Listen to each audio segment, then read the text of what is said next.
It's time for the Kim Hammer Show, where you'll learn how your state government affects you, your family, and community. Here's Kim Hammer.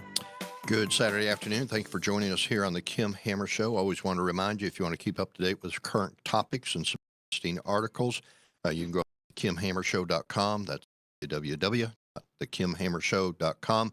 And you can keep up with all the articles or watch some of the old shows. We are going to start a podcast that is actually going to be getting kicked off hopefully next week. And so that'll be a new item to the menu that you can keep up with us here on the Kim Hammer Show and all issues relevant to what's going on in Arkansas. The main focus is between now and until the elections are over, or at least we get through the primaries, making it a point to have candidates on the Kim Hammer Show to interview them, just ask them about some things, and also give them opportunity to talk about themselves. Next week, we're going to have Kim Slaughter, who is running for the state rep position in Conway. She'll be on next weekend, along with another candidate that we're working to line out as well.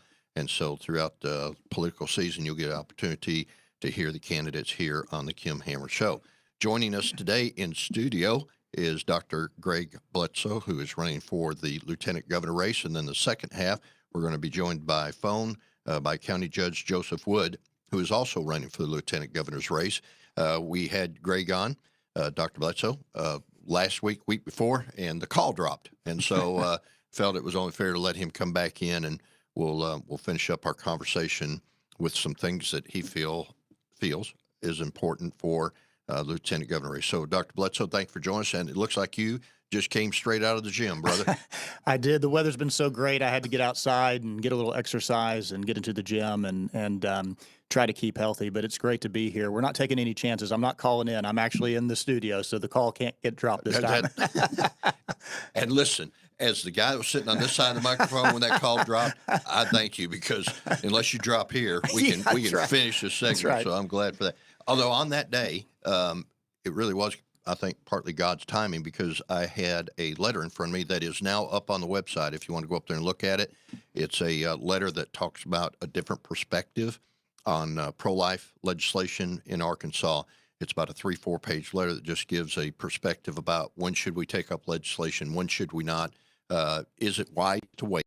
Would be the phrase I'd want to clone. Is it wise to wait? And so you can go up to the Kim Hammer Show and scroll down, and you'll find it. And it's about a 3-4 page article that gives a perspective on it. And we'll talk about that in a minute, because I know you're pro-life. We'll let it out of the bag. You're pro-life. So, all right. But first of all, real quick, tell about your family as much as you feel comfortable sharing with my millions of listeners. Tell about your family just so they got a perspective on your background. Sure. Well, I'm married. I've been married since 2004 to my beautiful wife, Sarah. We have 3 daughters.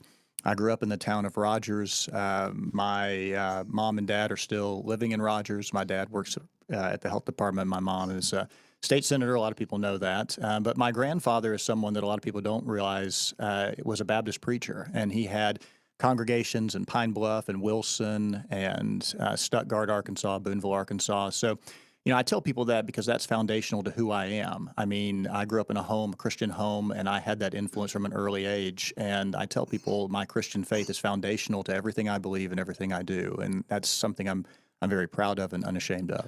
Do you happen to remember what the name of the church in Stuttgart that he pastored was? I think it was First Baptist. He was a Baptist pastor there. Okay. My dad actually graduated from Stuttgart High, so he played football for him. Oh, cool. Yeah. Well, I pastored in Des Arc, so I used to go down to Stuttgart all the time. And that's the reason why I was wondering maybe some connection there. Sure. So how long have you been in the medical field? Because you are a doctor and you work for who?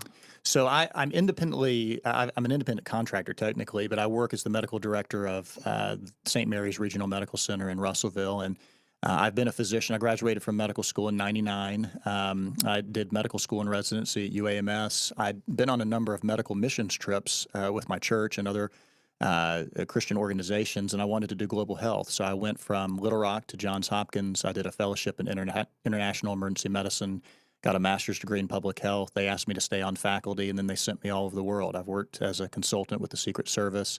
I've been to almost 60 countries, and came back home after spending I went from Hopkins to the University of Pittsburgh, and they sent me to the country of Qatar, and I lived over there for 14 months. That's where my first daughter was born. My wife and I moved there in 2006. then came back to the States and started a medical education company, and was honored to be appointed Surgeon General of the state in 2015. So that's kind of a broad overview, but I still practice medicine. I still see patients in the emergency department, and I tell people, my views on healthcare are shaped by interactions with my patients and dealing with people in Arkansas. I'm not in an ivory tower. I'm actually in the emergency department, seeing patients, dealing with the problems that we see, the healthcare issues in Arkansas. So I think that really flavors a lot of my perspective, which is different than a lot of people you see making healthcare advice and proclamations today. You got a very understanding wife if you did all that in the early years of your marriage. Let me tell you, my wife, I'll give you an idea. My wife, our first year of marriage, I took her to Antarctica. I was a ship physician. For a honeymoon? Not for a honeymoon, Okay, but like all right, 6 good. months in. So we went to Bermuda for our honeymoon, but I took her to Antarctica, and she went with me to Antarctica. And we actually made landings onto the continent of Antarctica. And then about a year later is when we took the job with Pittsburgh, and she moved to Qatar in the Middle East at the height of the Iraq War when she was 6 months pregnant, which is pretty incredible. Not a fearless person. I just love her to death. Wow, incredible. All right. Qualifications to be lieutenant governor. I mean, it's not a crowded race, just 5 of y'all running. What are your qualifications that would give people a reason to vote for you as lieutenant governor? Well, people ask me that a lot, and I tell folks, I say, running for office, the thing that you really need to have is you need to have a high level of integrity. I think it's very important that we have elected officials who have integrity, and you have to love the people of Arkansas. I think those are the two top criteria to run for office.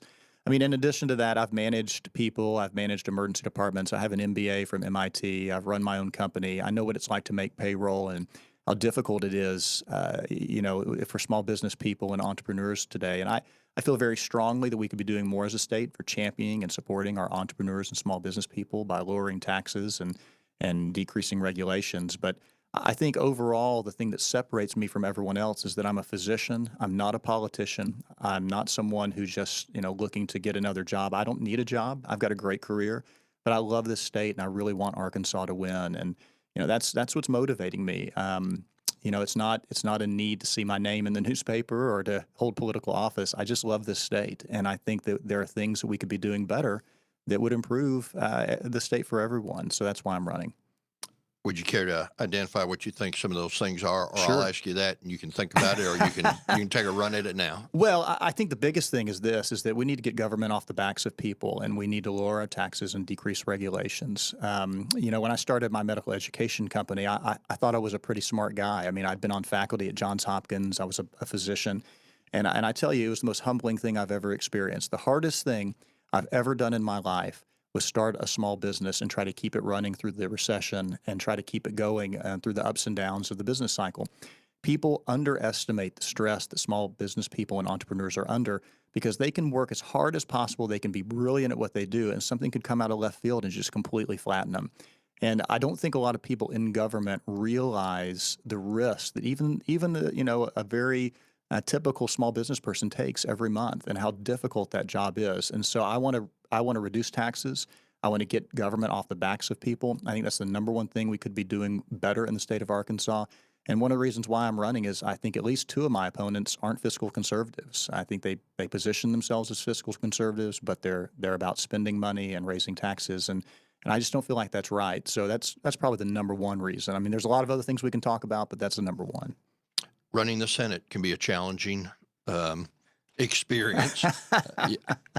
Being a senator watching, it can be a challenging experience to manage the Senate when we're in session and the other duties that fall upon the lieutenant governor while we're in session. So what are your skill sets? And you probably have watched, some of the videos of the Senate. And listen, let me say, and I always say this, I think iron sharpening iron is a great experience. I think that exchange of ideas, which sometimes can become heated, but yet at the end of the day, you look at the end result. And I wouldn't want to live, nor would I want to serve, where we didn't have that opportunity to be able to really get in there and just really exchange ideas to the level that we can. I do think decor and those other things, have a place, and they need to be, we need to be leaders by example in that area. But you're going to be sitting in the chair if you're the lieutenant governor. And what is your attitude about how the Senate should be conducted in business of. Well, I think those are great points. I mean, we need robust debate, and there's an aspect of politics that turns people off because people are always arguing. But what people forget is that's the arena in which we should be discussing these ideas. You don't go over to someone's home for dinner, and argue about politics. That's impolite. But you can do that arguing and that debate in that arena, and I think that's perfectly fine. But to your point, I think people need to be respectful, not only of ideas but of individuals.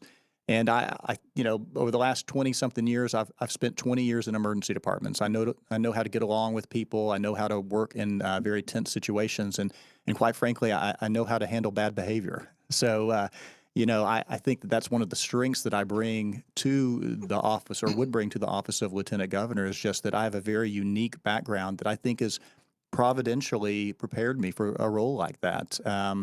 I don't shy away from conflict. That's not what you have the luxury of doing if you're an emergency physician. But at the same time, I know how to keep things on track and get the job done. And so I feel like that would be a real strength.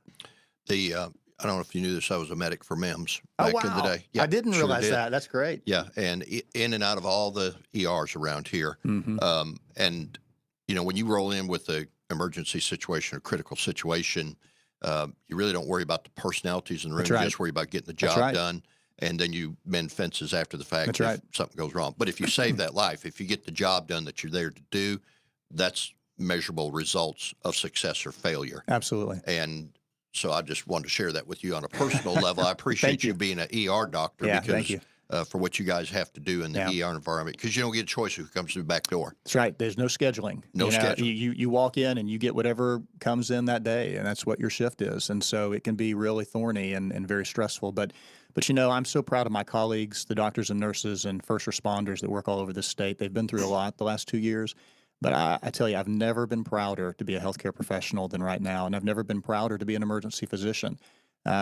We really owe a lot of thanks to those folks. They set aside politics, all the other differentiators, and they say, I'm going to take care of these people no matter what, and that makes me really proud to be associated with them. Yeah. So that's a lead in to some of our other topics of discussion this morning or this afternoon. So the national issues. You've actually testified in committee on a bill that I ran, and you came in and testified on it. It was the medical conscience bill. Actually got interviewed on that this last week. I got to read the article. I hope the reporter was kind to me. But, she called about that bill, and you came in and testified about it. As a medical provider working in an environment where that bill would directly impact you, what is your takeaway now that that bill is law and it's been in place for a while? What's your frontline experience? Well, first of all, I want to just thank you for your leadership on that issue. That was an important issue, and I think there was a lot of misinformation in the press, both the state press and the national press, about what that bill was actually getting ready to do. And let me just say, for the record, I take care of everybody.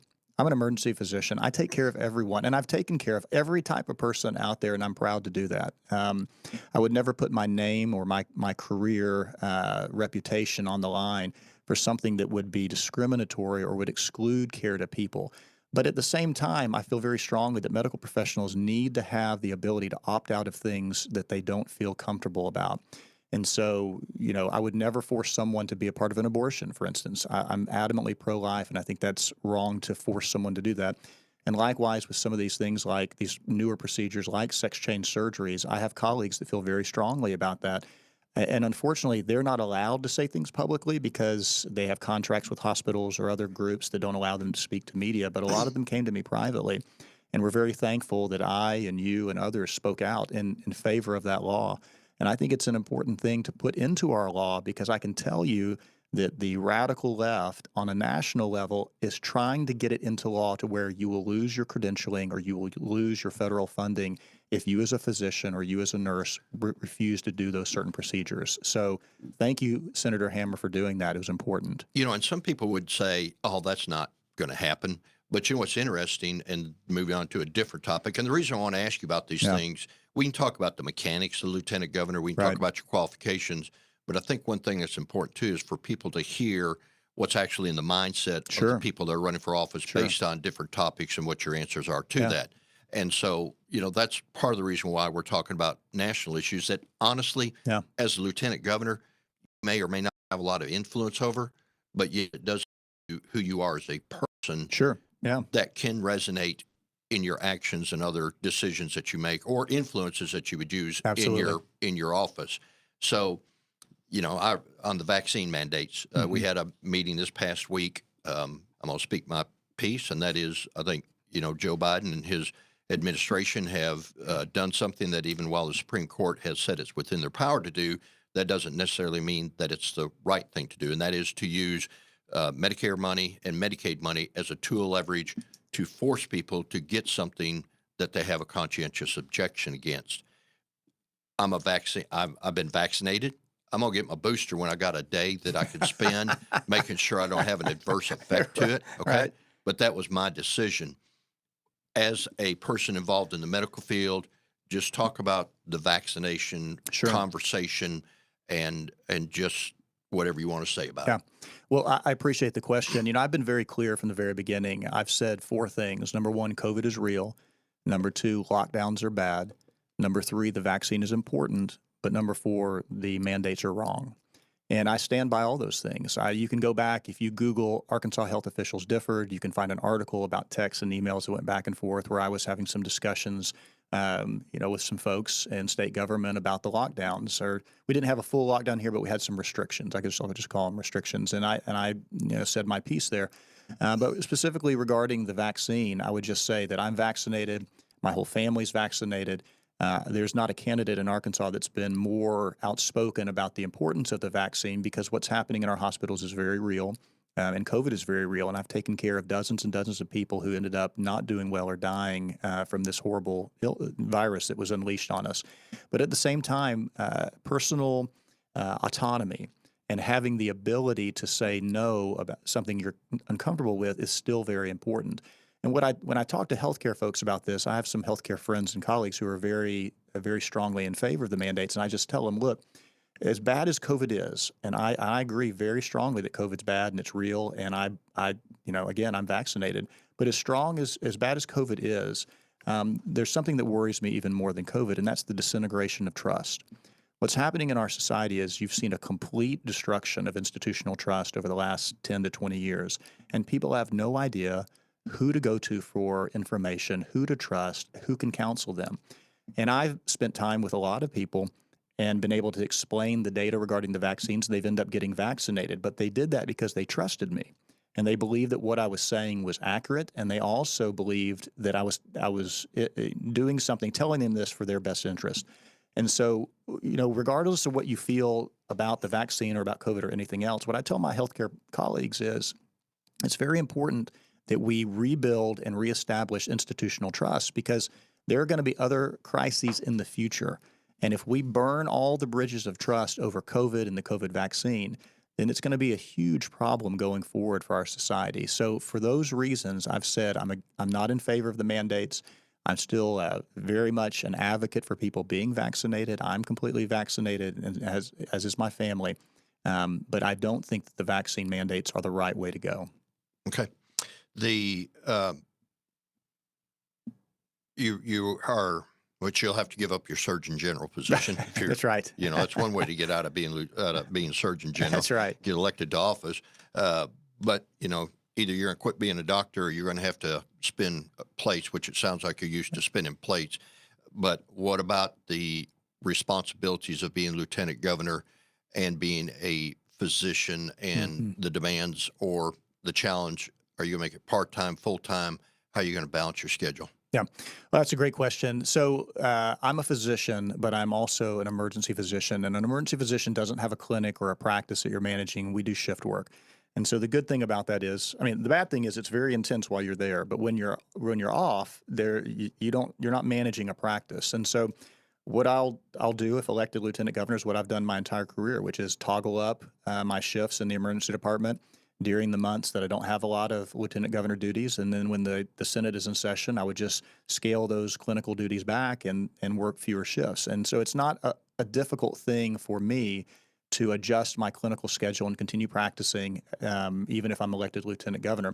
But as far as the part-time versus full-time thing, listen, Well, I hear this debate going on. And if you go back to our founding fathers, what did our founding fathers say? They said that we need a private, non-career group of people who are willing to step into public service as elected officials, who are private citizens, step into elected service for a period of time, and then step back into the private sector and live under the laws that they've made. They never imagined creating a class of professional politician, career politician.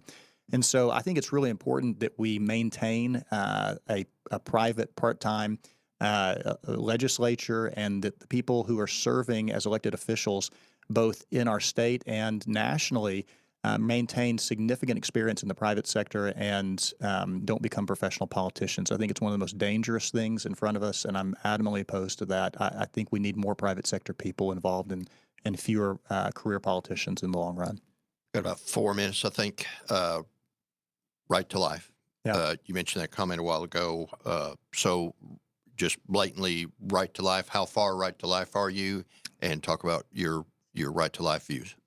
So I've been pro-life ever since I was a kid. You know, I grew up in a Christian home, and I've been a Christian since I was a young man. And I was one of the few medical students at UAMS who in the 90s, long before we were a red state, would go down to Little Rock or go across town here in Little Rock to the pro-life marches every January. And so anyone who knows me knows that I've been adamantly pro-life. I believe that life begins in conception. And that's not actually a minority opinion among a lot of healthcare providers. A lot of the folks that I run around with, who are doctors and nurses, agree with me on this. So I don't have any problem saying I'm outspokenly pro-life. You mentioned about the taxes. So we just gave the hugest bad English. My wife's going to tear me up for that one. We just gave a huge tax cut to the state of Arkansas, nearly $500 million. It's going to be phased in over several years because we don't want to be like Kansas a few years ago, where they went too far and then they had to come back, and that wasn't a pleasant experience for them, I'm sure. What are your ideas when it comes to tax cuts? Because as a candidate myself, I remember, I'm going to go ahead and cut taxes. That sounds real easy till you get in there and you got to start evaluating your governmental services and everything else. So what are your ideas about tax cuts and how we go about approaching tax cuts? Well, I think that's a great question. The first thing I would say is we need to stop spending. You know, one of my opponents, Leslie Rutledge, is the Attorney General, and she spends over $2 million a year on public service announcements that have her name and image and voice on those announcements in order to promote herself and her campaign. I just think that's very wrong, and I think we need to stop spending. That's number one. Number two, we need to stop voting for tax increases. And one of my other opponents, Jason Rayford's been in the Senate for 10 years. And unfortunately, Jason has voted for at least 10 tax increases and fee increases over the last 10 years. I think that's step number two. We need to stop voting for tax increases, full stop.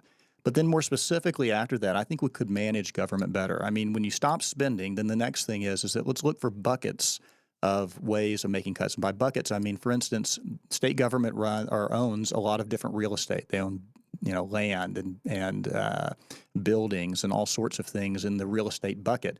It could be managed better. There's no one completely, individually overseeing all the real estate that's being dealt with in individual agencies. Let's bring that together, see where we can get rid of that, sell some of it, or use it more effectively. That would be one bucket. Another bucket is over HR and procurement. So how many HR departments do we have in state government? We've got dozens of them. How many procurement departments do we have? We've got dozens of them.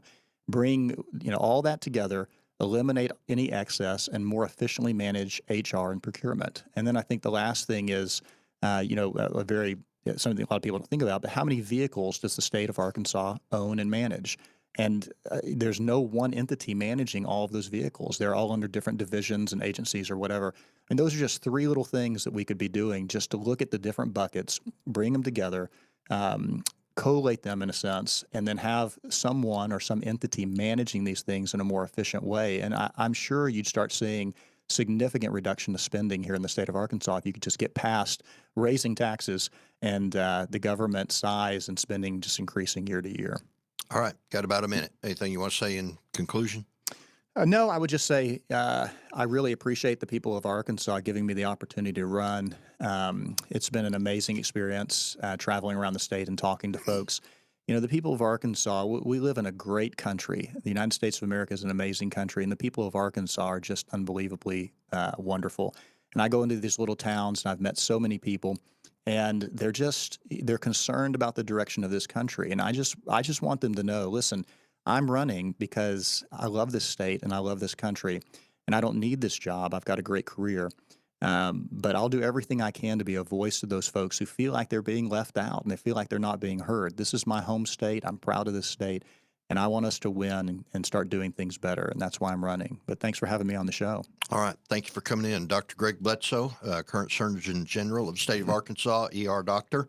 And appreciate you coming in to be on the Kim Hammer Show. Y'all stick around. You can go to my website at thekimhammershow.com, pick up current information. And when we come back from the break, we're going to have County Judge Joseph Wood on, who is also a candidate for the lieutenant governor, and we will be talking to him about his race for the lieutenant governor. Come back after the break.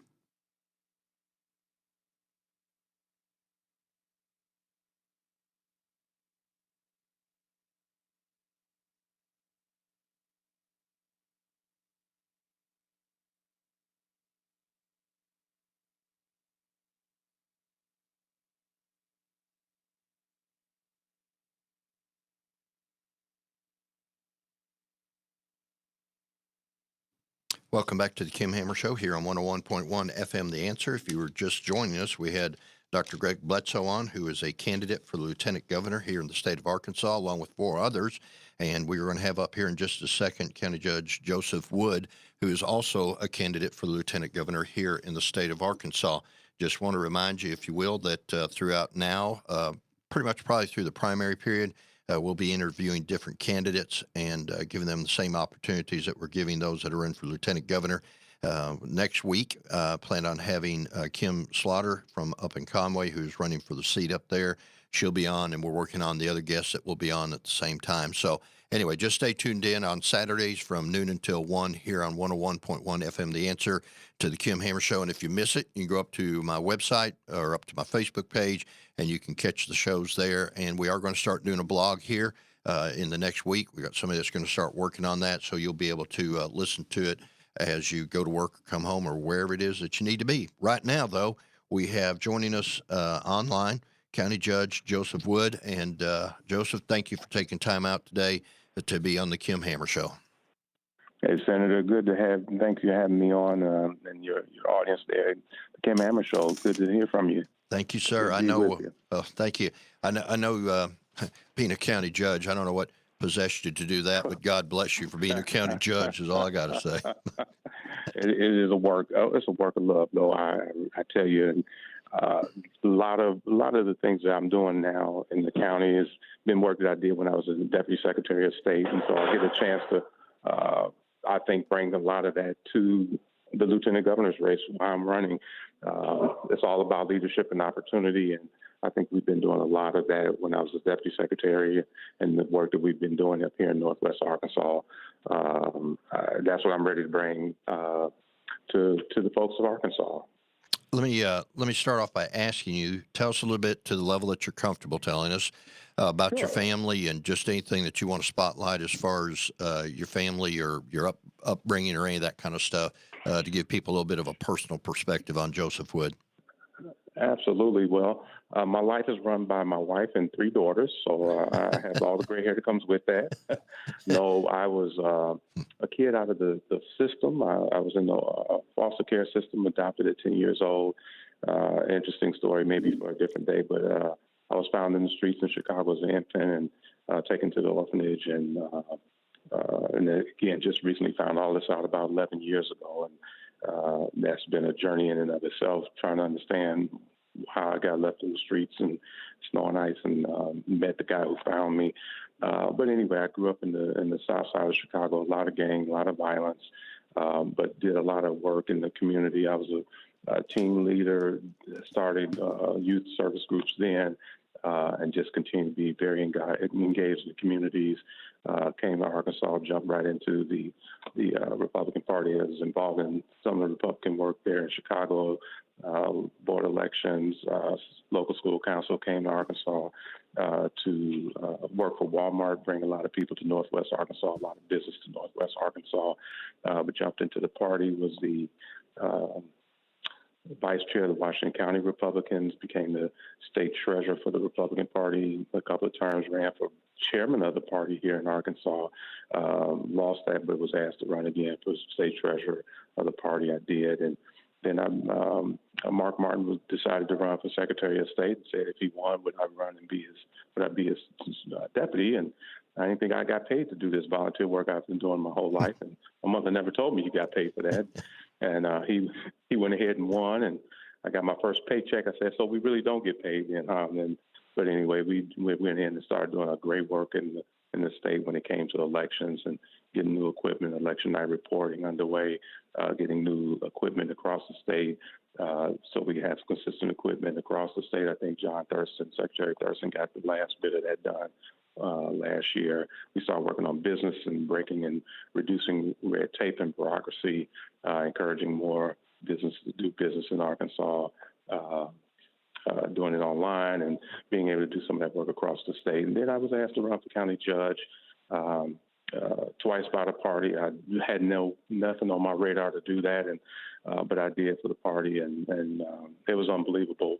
The first Republican in 40 years to win in Washington County, had more votes than Donald Trump, but went in and just started really going to work. And my first year, I reduced our county budget, my budget by $1 million. The second year, I reduced it by $750,000, and so that was pretty unheard of. Taking care of our veterans, moved from taking care of 30 veterans and their family every month when I got in to today taking care of 300 veterans and their families every month. We're opening up a Patriot Park affordable housing for veterans late this year in 2022. It will be affordable housing for veterans in the center of the county right there in Fayetteville. The first one in the state of Arkansas, one of 4 in the country. So I'm really proud of the work that I've been doing and leading Northwest Arkansas, leading the state when it comes to taking care of our veterans, working with counties and neighboring counties to really push and put Northwest Arkansas on the map, let alone the work I did as a deputy. And I worked with, again, elections and education and businesses. Let me go back to something you said in your personal comments. Mm-hmm. How did you turn out so well, given how you started life, being found as an infant on the streets? And by the way, I grew up north of Chicago, outside Rockford. And oh, wow. Yeah. Mm-hmm. So a little familiar with that area up there. And yeah, I guess the qualifying question. Yeah. Yeah. No, well, I'll tell you something somebody told me one time, but I'll have to do it offline. But about Yankees, the real test whether anybody's going to vote for you or not. Are you White Sox or Cubs? Which one? White Sox or Cubs? That's what I want to know. I grew up as a Cubs fan until people stopped driving us up there and paying for it. Then I became a Sox fan. So I really do have a heart for both of them. I grew up with, like I said, in Wrigley Field and Jose Cardinal, and love those guys, Ernie Banks. And then when I became a teenager, nobody was driving us and paying for our tickets, and I lived on the South Side, so it was easier for us to make it to Sox games. And so Chet Lemon and those guys were our guys. So I love both my Chicago teams there. Yeah, well, all the Cardinal fans that are listening today are telling us we're both losers. But anyway.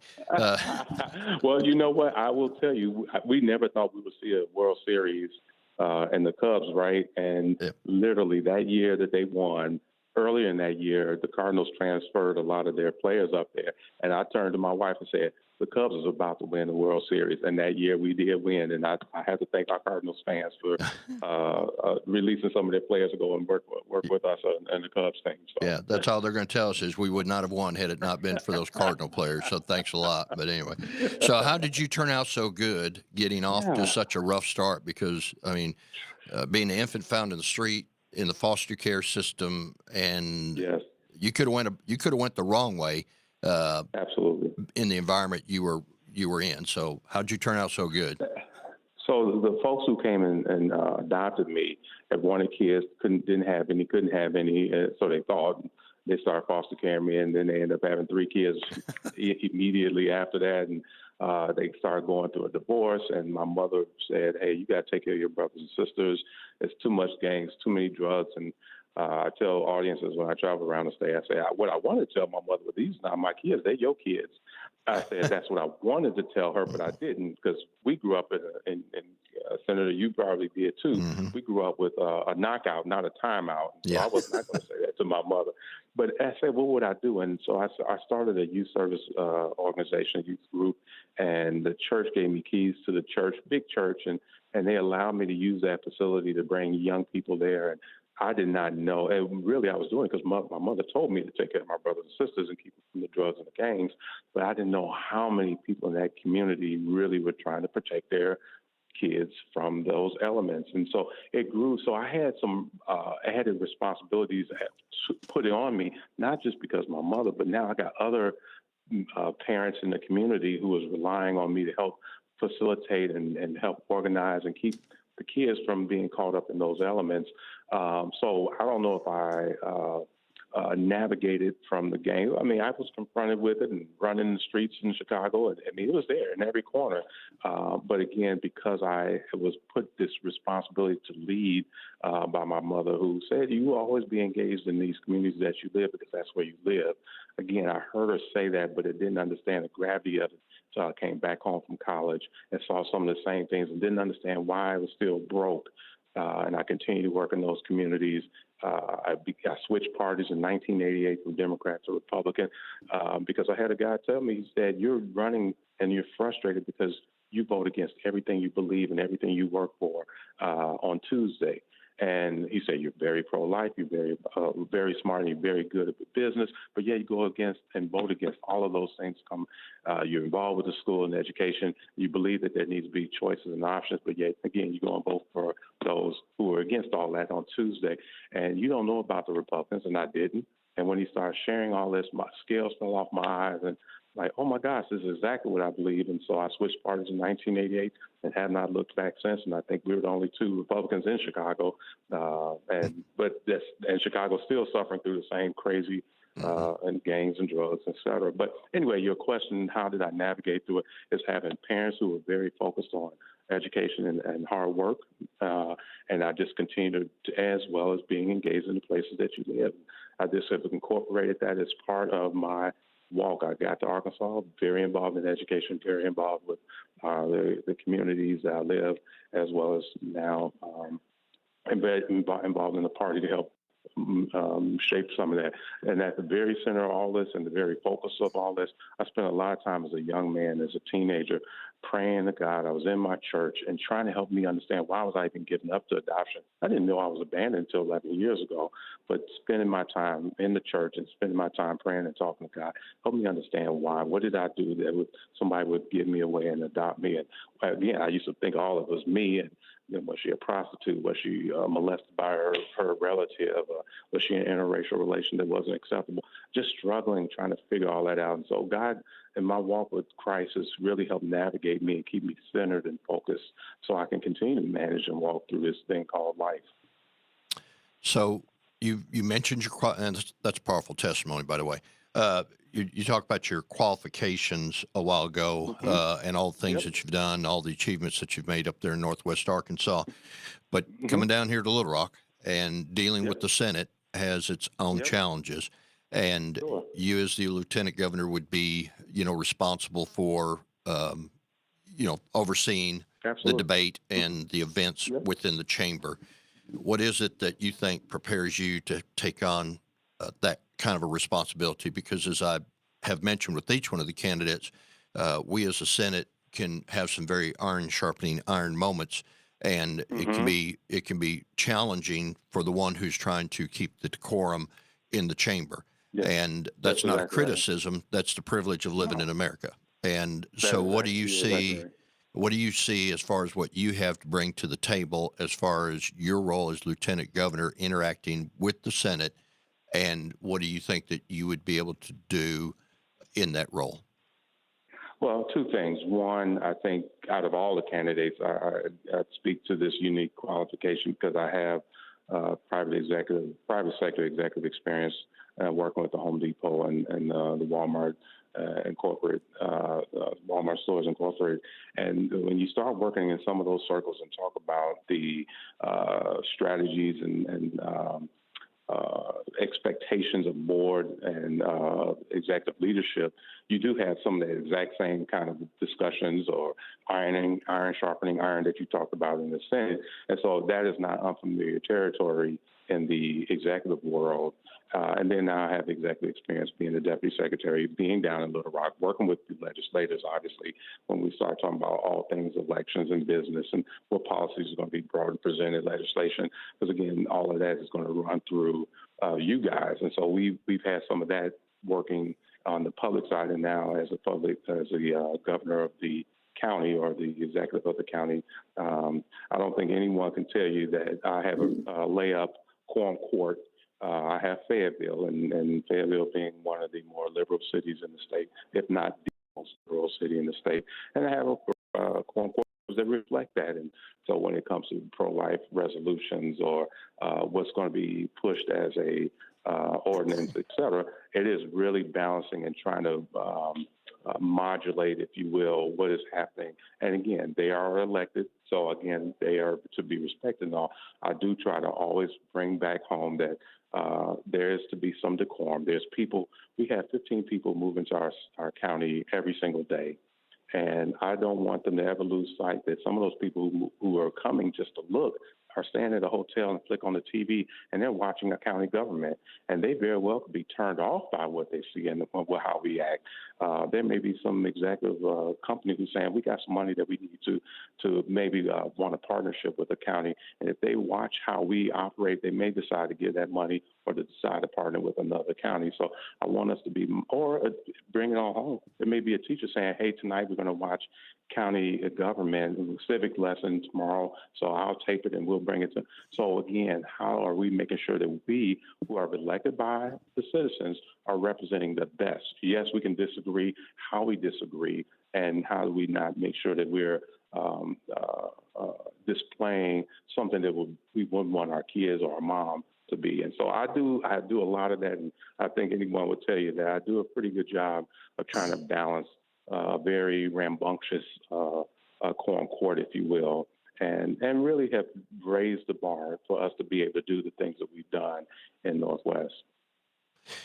You mentioned the right to life, and that was and is something that's going around the state as far as cities and counties identifying themselves or declaring themselves as pro-life counties. So what is what are your views with regards to pro-life? You know, there's been a lot that's going on.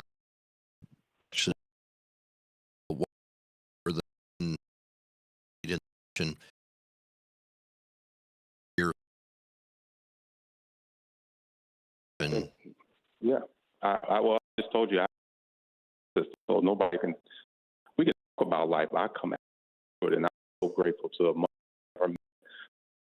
And I told you that I very well may be a product of incest or a teenage pregnancy that she had to give me away. I don't know who and don't know how I got left out and abandoned in the streets, but I'm here and I'm grateful that I am here because of this thing called life. I've been to D.C. a number of times going through. In fact, it's kind of interesting that we may have witnessed our very last March for Life in D.C. as the Supreme Court actually overturns and pushes this back to the state. So Springdale is the very first city to become a pro-life city in the state of Arkansas, and that would be in my county.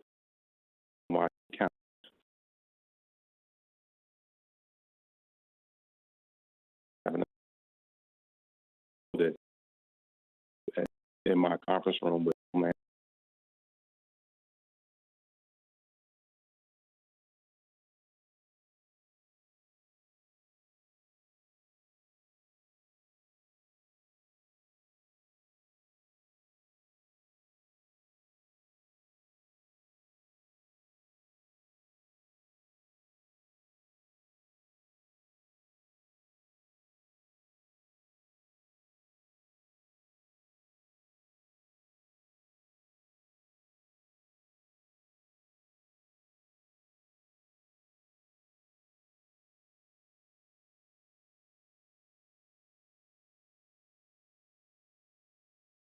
back to the states, Senator.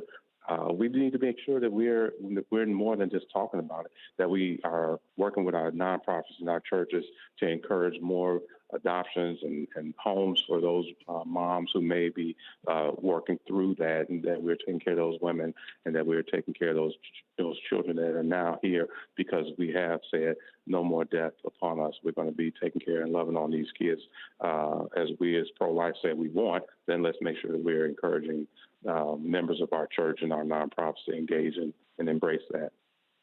So taxes, we just gave the largest tax cut in Arkansas history, $500 million, going to be phased in over several years.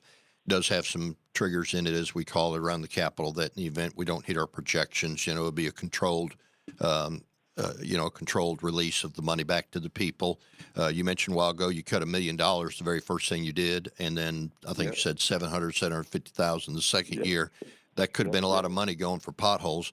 What are your concepts and ideas around tax cuts, and understanding as Lieutenant Governor, you're going to be working within a very confined, boundaries. However, one of the reasons I like to ask these questions for those that listen on a regular basis, they know why, is because you may be very well qualified to, run the organization of the Senate from the chair and some of these other things that have given you some skill sets.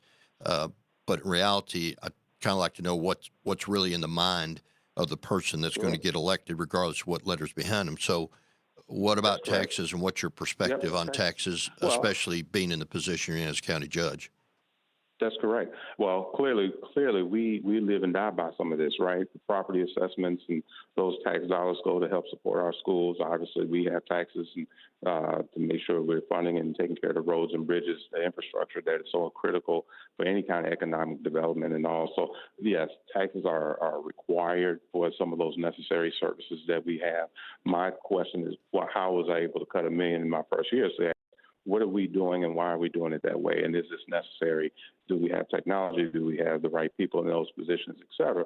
And so I think we constantly spend that time in Washington County, in particular, with the 15 directors and departments that I have, and like the governor having 15 secretaries, is constantly asking the question, what are we doing? Are we giving the best return for what we are doing to the taxpayers who are paying for us to be here and do that?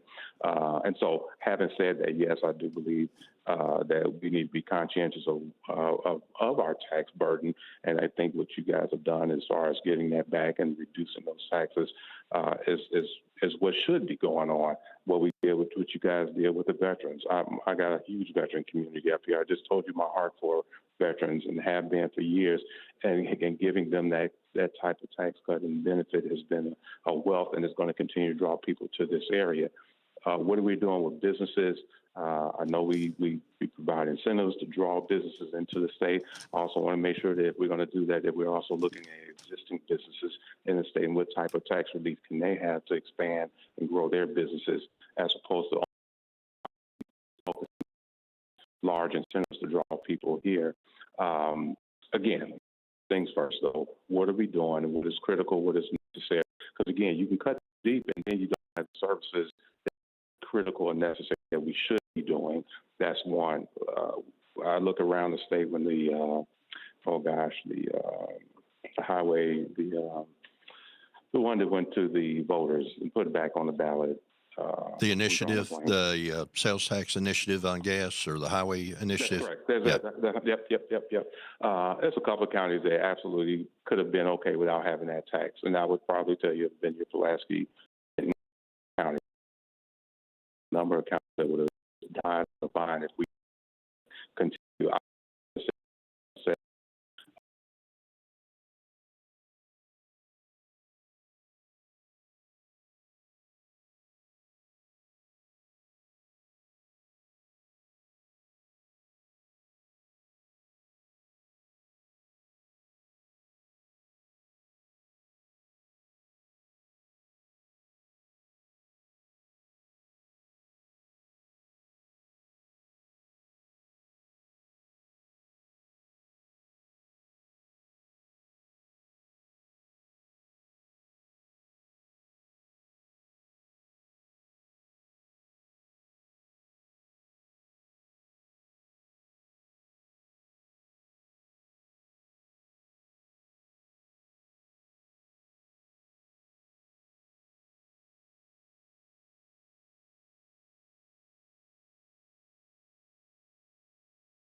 but it allowed me to spend the time working with those counties and all those officials in the county.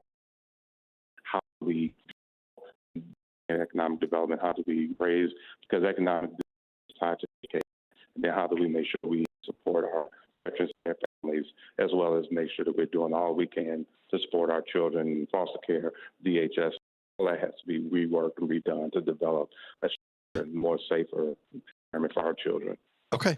All right. I'm out of time. You've been listening, and Judge Wood, thank you for Kim Hammer today. You're listening to Wood, who is at Lieutenant. Remember, you want to listen to the show and get it off there, or we are going to start